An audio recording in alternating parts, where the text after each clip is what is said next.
सोलापूर न्यूजमध्ये आपल्या सगळ्यांचं स्वागत। सोलापूर शहरातील फौजदार चौडी पोलीस ठाण्याच्या हद्दीत पायी चालत जाणाऱ्या 2 महिलांच्या गळ्यातील सोन्याचे दागिने हिसकावून नेले। शनिवारी एकाच दिवशी दुपारी 3 वाजण्याच्या सुमारास या घटना घडल्या। या प्रकरणामुळे महिलांमध्ये पुन्हा भीतीचे वातावरण निर्माण झाले आहे। मीनाक्षी साहेबराव फंड, वय वर्ष 49, राहणार रेल्वे पंप रोड, शहादाबाद रेल्वे स्टेशनजवळ, तालुका कलबुर्गी, राज्य कर्नाटक या मर्याई चौकातील स्टार मॉल या चौकातून जात होत्या।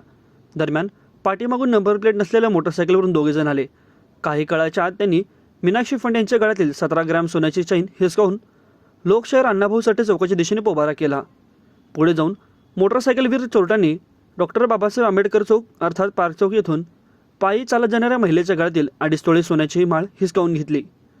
तेथूनही दोघे वेगात मोटरसायकलवरून पळून गेले।